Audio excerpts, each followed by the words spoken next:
Let me ask you something. When was the last time you saw the financial establishment panic? I mean really panic. Not the manufactured concern they show on CNBC, not the carefully worded warnings from your financial advisor. I'm talking about the kind of fear that makes billionaires move billions overnight, the kind that makes central banks abandon decades of policy in a matter of weeks, because right now, in December 2025, we're watching exactly that unfold, and if you're retired or approaching retirement, what I'm about to show you could be the difference between maintaining your lifestyle and watching your purchasing power evaporate. Gold just crossed $4,000 per ounce. Silver shattered through records we haven't seen in modern history. And here's what nobody's telling you. This isn't a bubble. This is a recognition, a global awakening to a truth that's been hidden in plain sight for decades. Let me take you back to a conversation that happened in a private dining room in Basel, Switzerland, just 3 months ago. The Bank for International Settlements, the central bank of central banks, hosted an emergency meeting. Not the regular monthly gathering, an emergency session. 18 central bank governors flew in on short notice. And according to sources who were in that room, the discussion wasn't about interest rates or inflation targets. It was about survival. Because here's what they know that most retirees don't. The dollar-based system that's funded your retirement, that's backed your savings, that's promised you security, is undergoing a transformation so profound that it will redefine what wealth means in the 21st century. You've probably heard about de-dollarization. Maybe you've seen headlines about BRICS nations creating alternative payment systems. Perhaps you've noticed that gold keeps hitting new highs despite every expert predicting it would crash. But what you haven't been told is how fast this is accelerating and what it means for anyone holding dollar-denominated assets. In the last 6 months alone, central banks have purchased more gold than in any comparable period in recorded history. We're not talking about small nations hedging their bets. We're talking about China, Russia, India, Saudi Arabia, and even traditional U.S. allies quietly but aggressively accumulating physical metal. The World Gold Council reported that central bank purchases in 2025 are running at triple the rate of 2023. Triple. Now, why would central banks, the very institutions that print money, be buying gold at a pace that suggests desperation? Think about that for a moment. These are the people who create currency out of thin air. They have unlimited access to dollars, euros, yen, yet they're converting those currencies into metal at record speed. I'll tell you why. Because they're reading the same data you're not being shown. They're seeing the same structural cracks that Wall Street is desperately trying to paper over.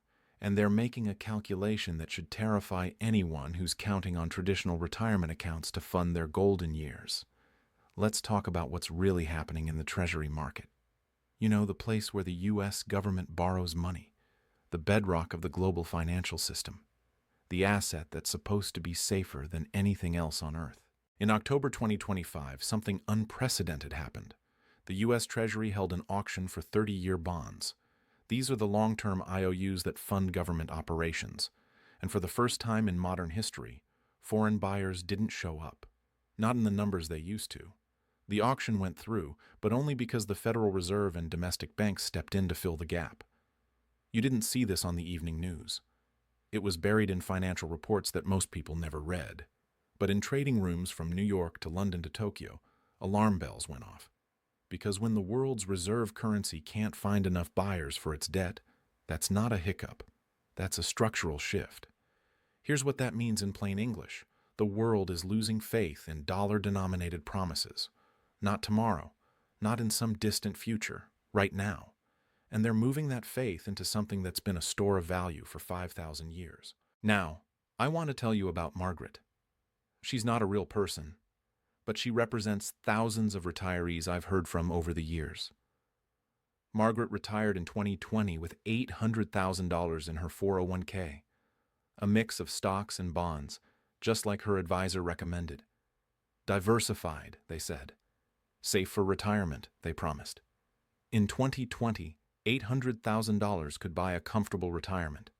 Today, that same $800,000 buys significantly less.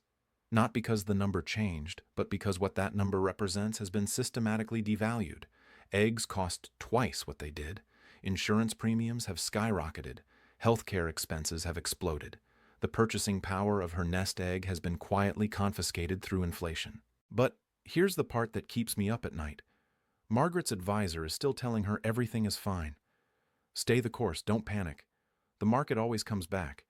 And technically, he's right. The S&P 500 has hit new highs. Her account statement shows growth. But what that statement doesn't show is that she's winning the game while they're changing the rules. Because while her stocks went up 20%, the real cost of living went up 30%. She's making money in nominal terms and losing purchasing power in real terms. And this is the trap that's been set for an entire generation of retirees. Now, contrast that with someone who moved just 20% of their retirement assets into physical gold in 2020. Gold was trading around $1,800 an ounce back then. Today, it's over $4,000. That's not just growth. That's wealth preservation in an environment where wealth preservation has become nearly impossible through traditional means. But here's what's really fascinating. This isn't about gold going up. It's about everything else going down. Gold isn't rising in value. It's maintaining its value, while currencies lose theirs. An ounce of gold today buys roughly the same amount of goods and services it bought 50 years ago. Can you say that about the dollar? Can you say that about any paper currency? Let me take you inside the mechanics of what's happening right now in the precious metals market, because this is where it gets really interesting. The COMEX, the major exchange where gold and silver futures are traded, is showing something that veteran traders call a squeeze. This is when the amount of paper contracts claiming ownership of metal far exceeds the actual physical metal available for delivery. It's like a bank that's issued 10 times more deposit receipts than it has cash in the vault. Works fine until people start asking for their money. In November 2025, we saw the largest number of delivery requests in COMEX history. People and institutions who bought paper gold contracts are now saying, "We don't want to roll this forward. We want the actual metal." And the exchange is scrambling to find it. You know what happens when you have massive demand and constrained supply? Price discovery. Real price discovery. Not the manipulated paper prices we've seen for decades, but actual market-clearing prices based on physical availability. Silver is even more interesting. Because silver isn't just a monetary metal. It's an industrial metal. It's in your solar panels, your electronics, your medical equipment, your electric vehicles. The green energy transition that governments are mandating requires massive amounts of silver. We're talking about industrial demand that's growing exponentially, while above-ground supplies are shrinking. The Silver Institute reported that 2025 will mark the fourth consecutive year of supply deficits. That means we're consuming more silver than we're mining. And unlike gold, which is mostly recycled and hoarded, silver gets used up. It's gone. Consumed in industrial processes that don't recover it. So you have a metal that's both a monetary asset and an industrial necessity, and we're running out of it. What do you think happens to the price when that reality fully hits the market? Now, I want to address something that your financial advisor probably told you. Gold doesn't pay dividends. It just sits there. You're better off in dividend-paying stocks. I've heard this argument 1,000 times, and on the surface, it sounds reasonable. But let me ask you this. What good is a 3% dividend if the currency that dividend is paid in loses 7% of its purchasing power? You're getting income while your wealth evaporates. It's like getting a raise while your employer secretly devalues the company scrip you're paid in. Gold doesn't pay dividends because it doesn't need to. It's not a promise to pay. It's payment itself. It's the asset, not a claim on an asset. And in a world where promises are being broken at an accelerating rate, that distinction matters more than most people realize. Think about what a stock really is. It's a claim on future earnings of a company. Those earnings are denominated in currency. If the currency is being debased, those earnings are worth less in real terms, even if the nominal number goes up. You're playing a game where the scoreboard keeps changing the value of points. Gold is outside that system. It's not a claim on anything. It's not dependent on any government's fiscal responsibility or any central bank's monetary policy. It's simply an asset that's been recognized as valuable across every culture and every time period in human history. Quick aside here, because this is important for anyone sitting on significant retirement savings.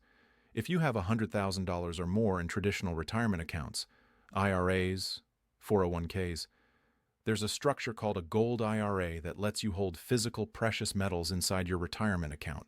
Tax advantaged, no penalties for the conversion. I put together a detailed guide on how this works. It's in the description below.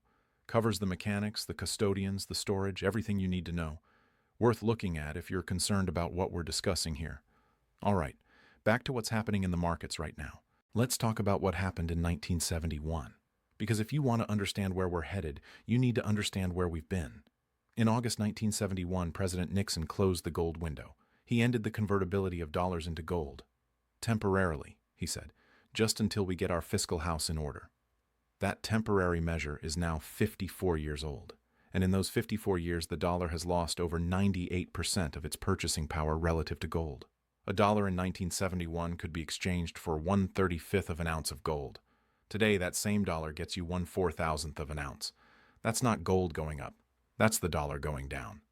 But here's what's different about this moment. In 1971, the U.S. was still the dominant global superpower. The dollar was backed by the strongest economy and the most powerful military on Earth. There was no alternative. Countries had to use dollars for international trade because there was no other option. Today, that's changing. The BRICS nations, representing nearly half the world's population, are building alternative payment systems. They're settling trade in their own currencies. They're creating gold-backed mechanisms for international commerce. The dollar's monopoly is ending, not because America is weak, but because the world is multipolar now. And when the dollar loses its reserve currency status, even partially, the implications for dollar holders are profound. Because reserve currency status is what's allowed the U.S. to run massive deficits without immediate consequences. It's what's allowed the Federal Reserve to print trillions without hyperinflation. That privilege is being revoked in slow motion. Let me tell you about what's happening in the physical gold market right now. There's a term you need to know: backwardation. This is when the spot price of gold, the price for immediate delivery, is higher than the futures price, the price for delivery months from now. In normal markets, this doesn't happen. Futures should be higher because of carrying costs and time value. But in late 2025, we're seeing persistent backwardation in gold. This signals that people want physical metal now, not promises of metal later. It's a sign of stress in the system. It's the market saying, "We don't trust the paper. We want the real thing." This is exactly what happened in the lead-up to previous gold bull markets. In 1979, before gold went from $200 to $850. In 2008, before gold tripled from $700 to $1,900. The pattern is repeating, but this time the scale is larger and the structural issues are deeper. Now, let's talk about what this means for retirees specifically, because you're in a unique position. You don't have 30 years to recover from a market crash. You don't have decades of earning power ahead of you. You need your assets to maintain their value right now, today, this year. The traditional 60-40 portfolio, 60% stocks and 40% bonds, was designed for a world that no longer exists. It was built on the assumption that bonds provide safety and income. But when inflation is running higher than bond yields, bonds aren't safe. They're guaranteed losses in real terms. And stocks, while they can provide growth, are increasingly disconnected from underlying economic reality. We're seeing valuations that only make sense if you believe in perpetual monetary expansion. If you believe that central banks can keep printing forever without consequences. But what if they can't? What if we're approaching the limits of monetary manipulation? What if the next crisis can't be solved by printing more money because printing more money is the crisis? This is where gold comes in.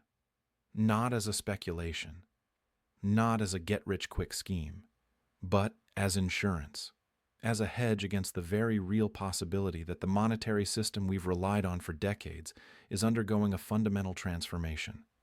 Think about insurance for a moment. You pay premiums on your home insurance every year. You hope you never need it, but if your house burns down, you're grateful you had it. Gold is insurance for your financial house, and right now, that house is showing some serious structural cracks. The national debt just crossed $36 trillion. That's trillion with a T. The interest payments on that debt now exceed the entire defense budget. We're borrowing money just to pay the interest on money we've already borrowed. This is not sustainable. Everyone knows it's not sustainable. But nobody wants to be the one to say the emperor has no clothes, except the central banks. They're saying it, not with words, but with actions, by buying gold at record pace, by diversifying away from dollar reserves, by preparing for a world where the dollar is one currency among many, not the currency that rules them all. Here's something most people don't know. The Federal Reserve's own balance sheet includes gold, valued at $42 per ounce. That's the official book value, set in 1973. The market value is over $4,000 per ounce. Why haven't they marked it to market? Because doing so would reveal just how much the dollar has been devalued. It would make explicit what's been implicit for decades. But other central banks are marking to market. They're valuing their gold at current prices. And as gold rises, their balance sheets strengthen. This creates an incentive structure that's fascinating. The higher gold goes, the stronger their reserves look. The stronger their reserves look, the more confidence in their currency. It's a positive feedback loop that works against the dollar. Now, I want to talk about silver for a moment, because silver is the story within the story. Gold gets all the attention. It's the monetary metal, the king of safe havens. But silver is the underdog that might outperform everything. Silver is currently trading at a gold-to-silver ratio of about 80 to 1. That means it takes 80 ounces of silver to buy 1 ounce of gold. Historically, that ratio has been much lower. In the ground, silver and gold are mined at a ratio of about 8 to 1. Throughout most of history, the monetary ratio was 15 to 1. If silver just returns to a 40 to 1 ratio with gold, and gold stays at $4,000, silver would be $100 per ounce. That's a double from current levels. If it goes to 20 to 1, which is still historically conservative, you're looking at $200 silver. And if we see the kind of supply squeeze that the fundamentals suggest is coming, all bets are off. But here's the key for retirees. Silver is more volatile than gold. It moves faster in both directions. So while it offers more upside potential, it also requires a stronger stomach. The allocation should reflect your risk tolerance and time horizon. But having some exposure to silver as part of a precious metal strategy makes sense for most people. Let me tell you about what happened in 2011. Gold hit $1,900 per ounce, silver touched $50, and then both crashed. Gold fell back to $1,050, silver dropped to $14. Everyone who bought at the top got crushed, and the financial media had a field day. See, gold is a bubble, told you so. Told you. But here's what they didn't tell you. The crash wasn't because the fundamentals changed. It was because the paper markets were manipulated. We know this now because banks have been fined hundreds of millions of dollars for spoofing and manipulation in the precious metals markets. J.P. Morgan alone paid nearly $1 billion in fines for manipulating gold and silver prices. The crash was engineered to shake out weak hands and restore confidence in the dollar system. And it worked, for a while. But the underlying problems didn't go away. They got worse. The debt grew larger. The money printing accelerated. The structural imbalances deepened. And now we're back. Gold is at $4,000. Silver is breaking out. But this time it's different. This time the central banks are buying, not selling. This time the physical demand is overwhelming the paper manipulation. This time the world is actively building alternatives to the dollar system. This isn't 2011. This is the beginning of a new monetary era. Now I want to address the biggest objection I hear from retirees. I'm too old to take risks. I need safety and income. Gold doesn't provide either. And I understand that concern. It's valid, but it's based on a misunderstanding of what risk really is. Risk isn't volatility. Risk is permanent loss of purchasing power. And right now, the biggest risk facing retirees is holding assets denominated in currencies that are being systematically devalued. That's not a theoretical risk. That's happening right now today in your portfolio.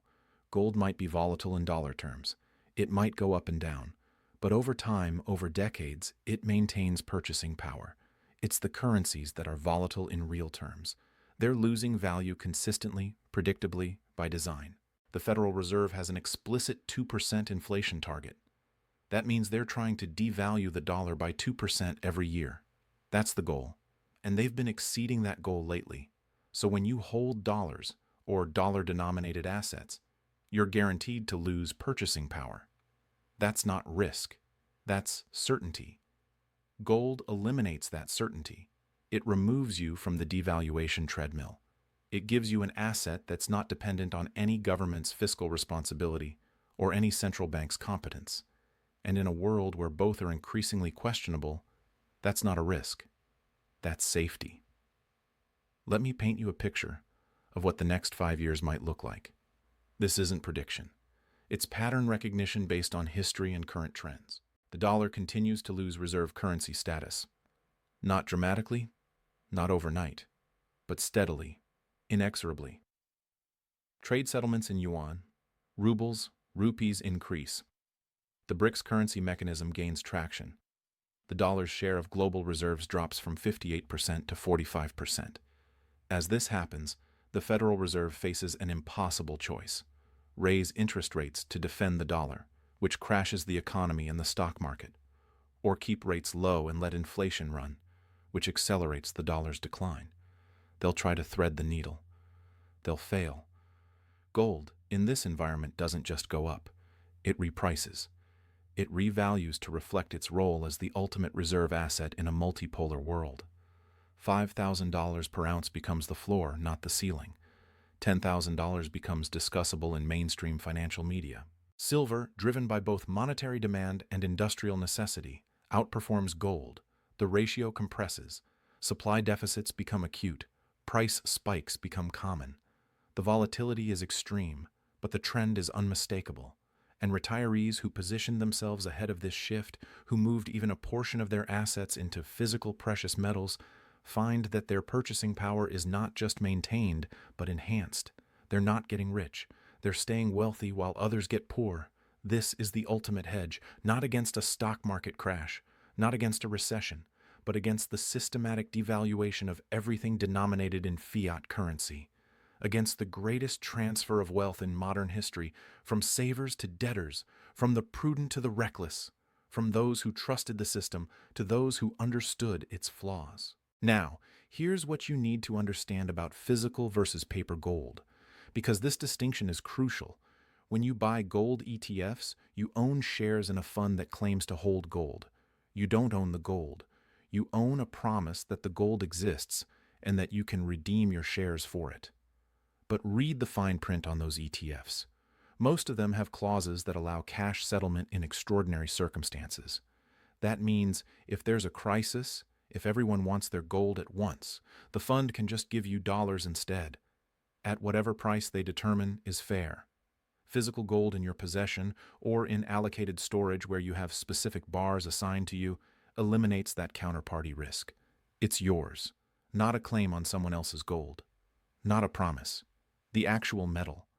And in a world where promises are being broken at an accelerating rate, where counterparty risk is rising across the financial system, that distinction could mean everything. The same goes for silver. Physical silver in your hand is worth more than paper silver in your account, because paper silver can be printed infinitely. Physical silver cannot. And when the divergence between paper prices and physical availability becomes too great, the paper market breaks. We've seen this in other commodities. We'll see it in precious metals. Let me tell you about what's happening in China right now. The Shanghai Gold Exchange, which deals in physical gold, not paper contracts, is showing prices consistently higher than London or New York. This is called a premium, and it's growing. Chinese buyers are paying more for physical gold than Western buyers are paying for paper gold. Why? Because they understand that physical is real and paper is a promise, and they're willing to pay up for reality. This premium is a warning sign. It's the market telling us that the paper price is artificial, that the real price, the price at which physical metal actually changes hands, is higher. And as more people figure this out, as more institutions demand physical delivery, that premium will widen until the paper market breaks. When that happens, and I believe it will happen within the next few years, the revaluation will be swift and dramatic. People who own paper gold will find that their claims are settled in cash at the old prices. People who own physical gold will find that their metal is worth multiples of what they paid. This is not conspiracy theory. This is market mechanics. This is what happens when you have more claims on an asset than actual asset available. Someone gets left holding the bag, and it won't be the people holding physical metal. Now I want to talk about timing, because I know what you're thinking. Gold is at $4,000. Isn't it too late? Haven't I missed it? And I understand that concern. Nobody wants to buy at the top. But here's the thing. This isn't about trading. This isn't about buying low and selling high. This is about wealth preservation.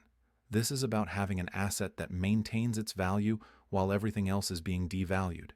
If gold goes to $5,000 and you bought at $4,000, you made 25%. But more importantly, you preserved your purchasing power. If gold goes back to $3,500 and you bought at $4,000, you lost 12.5% in dollar terms. But if the dollar lost 20% of its purchasing power in that same period, you still came out ahead in real terms.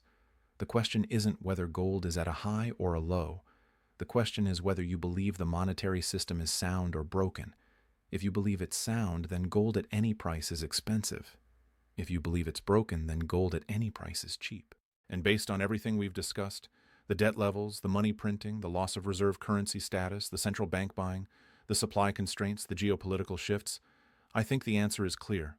The system isn't broken yet, but it's breaking. And the smart money, the central banks, the billionaires, the family offices, they're not waiting for it to fully break before they position themselves. They're moving now while they still can, while physical metal is still available at any price. Here's what I want you to take away from this. You don't need to go all in on gold and silver. You don't need to sell everything and buy metal. That would be reckless. But you do need to have some exposure.